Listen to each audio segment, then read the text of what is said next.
Welcome to the deep dive. Today, we're really digging into some recent commentary surrounding Donald Trump. Yes, specifically his, public statements, actions, the whole picture. Exactly. We're focusing on excerpts from a Midas Touch YouTube video, the one called Trump Loses IT After Disaster He Caused.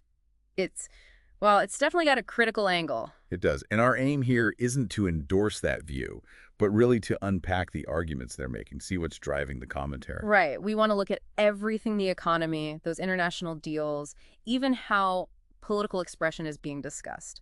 So let's get into it. Okay. Well, what's interesting, first off, is just how much ground this one commentary tries to cover. It's like a whole web of issues. All seen through the specific critical lens, yeah. Yeah. And it kicks off something pretty visual, actually. Oh, yeah. What's that? It starts by talking about Donald Trump's appearance, specifically his makeup in some White House appearances, calls it bizarre. And they link that to something bigger. Yeah, the commentator sort of immediately connects that visual observation to this, broader feeling that something's off, with his actions, the general political mood. It's interesting how visuals play such a big role in politics, isn't it? That kind of observation definitely sets a certain tone right from the start. Oh, absolutely. A tone that, doesn't really hold back, and it pivots pretty quickly from there to the economy. Okay, the economy. What are they highlighting? Well, they point to a reported GDP shrinkage, 0.3% in the first quarter, they say, and also declining freight and trucking volumes. Those are often seen as, indicators, signs of maybe a slowdown. If they're accurate, yeah. Right. Especially the freight and trucking stuff that reflects goods actually moving around. Less movement can mean, less demand. Makes sense. So standard economic indicators suggesting some headwinds. But here's where it gets kind of weird, according to the source. They contrast those numbers with this alleged attempt to spin things positive. Oh. They claim there's this, fake website made to look like the Drudge Report, apparently, but on whitehouse.gov. Seriously? On the official site? That's the claim.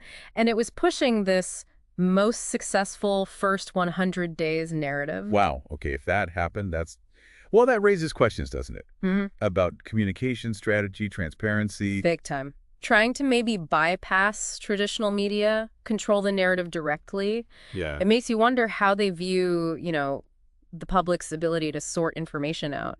Definitely a point worth considering. What else on the economy? Then it gets into social media. Notes how Trump apparently blames the current stock market on Biden, but then points out that earlier, like in 2024, he was supposedly linking any positive signs back to the idea of his own return. Ah, the classic political two-step. Credit for the good, blame for the bad. Pretty much. The commentator calls it a pathetic lack of leadership. That juxtaposition of statements is key to their point. It highlights that consistency issue for sure. Makes you think about the messaging. Totally. And while that economic story is unfolding, the commentary shifts gears again.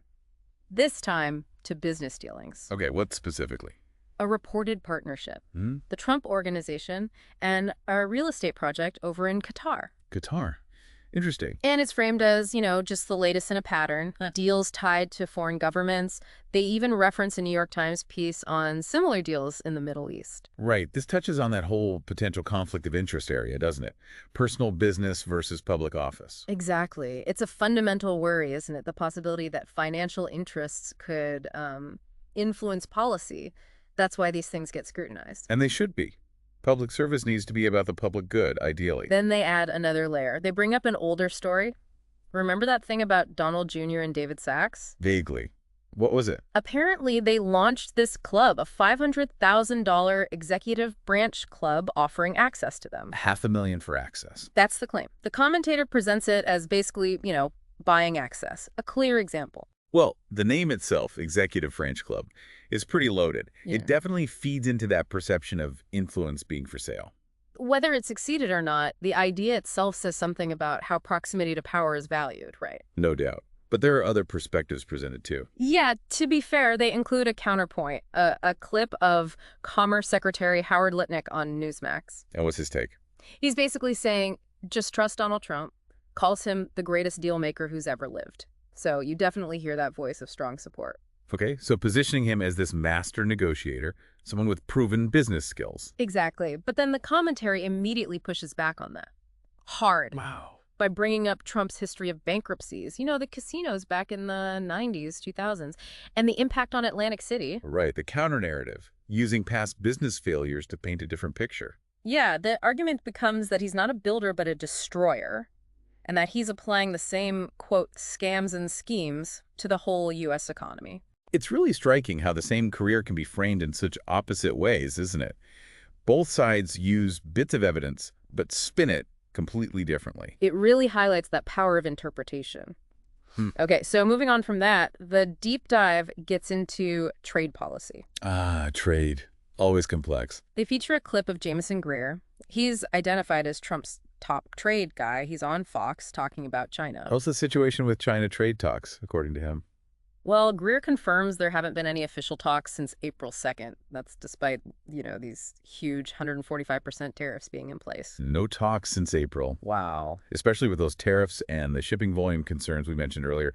That seems significant. It does. Greer says the focus is, fixing the U.S. economy, the trade deficit, boosting manufacturing here. He acknowledges China's role, but the commentary likely focuses on the lack of talks. Exactly. It emphasizes the potential downsides for American families, scarcity, higher prices because of this lack of communication, this standoff.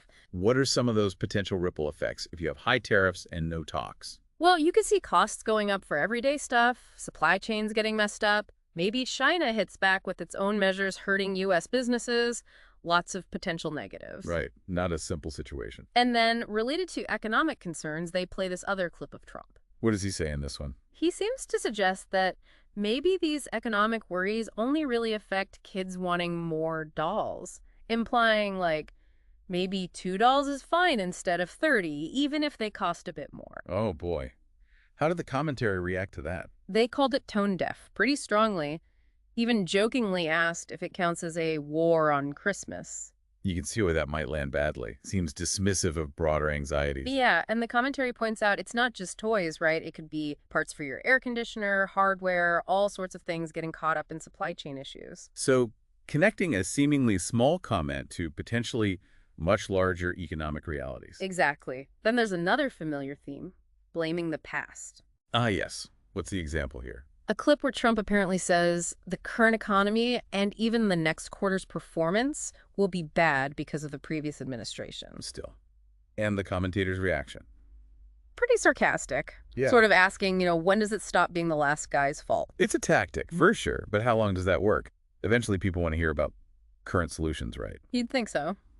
The shelf life for blaming predecessors probably isn't infinite. Okay, now a major shift in topic. Very different, quite serious. What's this? Immigration detention. They mention a Reuters drone video. Apparently, it captured Venezuelan detainees at a center in Texas, Bluebonnet, it's called.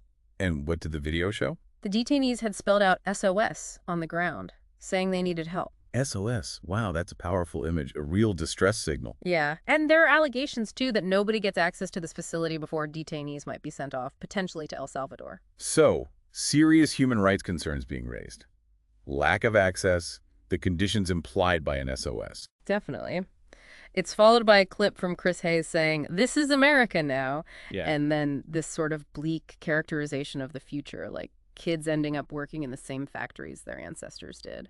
So connecting that specific troubling detention situation to a much broader, darker commentary on the country's direction. Yeah, try and make it resonate on a bigger scale. Then another shift to apparent confusion. Confusion. Whose? Trump's, according to the source. There's a clip of him being interviewed by Stephen A. Smith. Okay. They're talking about attacks on universities, Harvard specifically, but Trump seems confused, starts talking about riots in Harlem. Harlem, instead of Harvard protests. Yeah. And then he claims people from Harlem protested against Harvard and are now on his side because of his high black vote, criminal justice reform, and opportunity zones. Opportunity zones. What are those again, just quickly? Right. Those are those economically distressed areas where investments get preferential tax treatment, supposed to spur development. Got it. So the commentary suggests maybe a disconnect there, mixing up events or locations. Seems to be the implication, yeah. Okay, finally, the commentary touches on the First Amendment. Political protest. How does that come up? It reports on the release of a man named Mohsen Madawi. He's a permanent resident, apparently a protest leader. A federal judge ordered his release. On what grounds? The judge emphasized he was peaceful. and crucially, said that even if he were a firebrand, his conduct is protected by the First Amendment. Freedom of speech. That's a strong defense of First Amendment principles. It is.